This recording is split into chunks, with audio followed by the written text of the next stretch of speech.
Hi, my name is Chris Russell, and I will be guiding you through the brand new website for the National Center on Deaf-Blindness at nationaldb.org.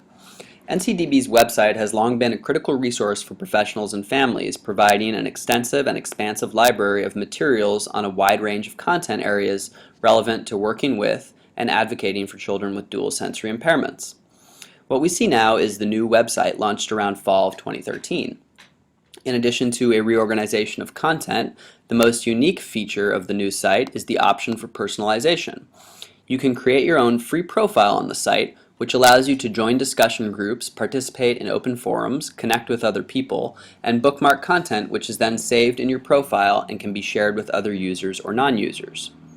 As you open the homepage, below the toolbar and links to some important new resources, you will see an interactive U.S. map with your state highlighted in red, along with the link to the State Deaf-Blind Project, in this case the New York Deaf-Blind Collaborative.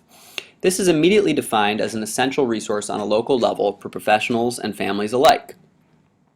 Below, to the left, a feed of recent posts from the NCDB blog provides updates on current topics, and to the right, NCDB Network News, including this link, which invites you to a monthly information session on exploring the features of the new site.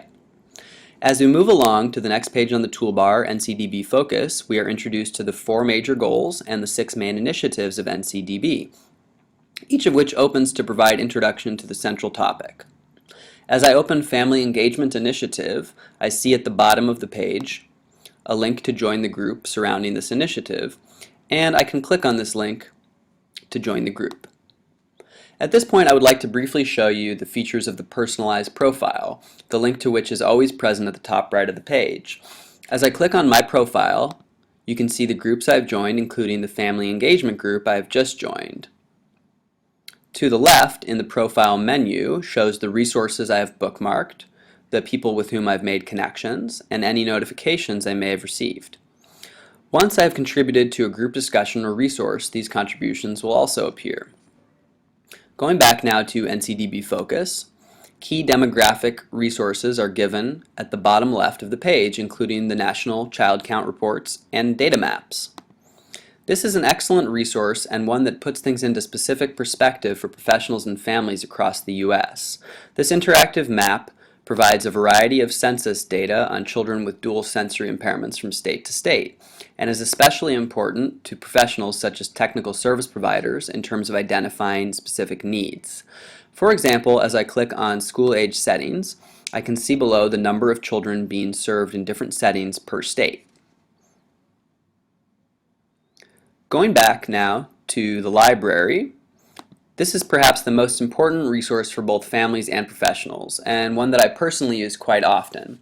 We see the selected topics toolbar on the left side of the page. This website contains an incredible wealth of information, and today I'm looking for a video example on using calendar boxes with students.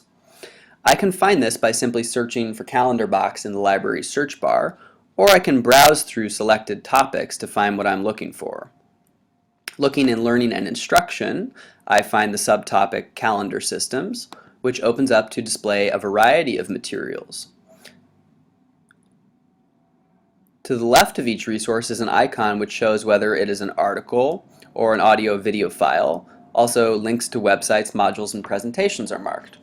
Here I found several videos on calendar boxes. By clicking on the gray bookmark tool to the right of the resource and making it turn red, I have now added this to my bookmarks available at my profile. The library also offers an advanced search feature, which allows you to filter by type of resource and by date. I should add also now that in the library toolbar there is a link to resources in Spanish. Moving on briefly to forums, both profiled users and guests to the website can access online discussions between users, including some of the most esteemed professionals in our field, on topics organized according to the 6 major initiatives of NCDB.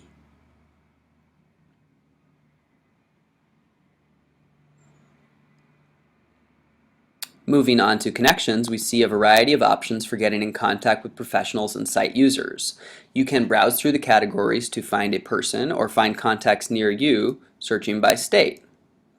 I want to connect today with the family specialist at the Deaf-Blind Collaborative New York, so I will click on State Projects. I will scroll down to find New York.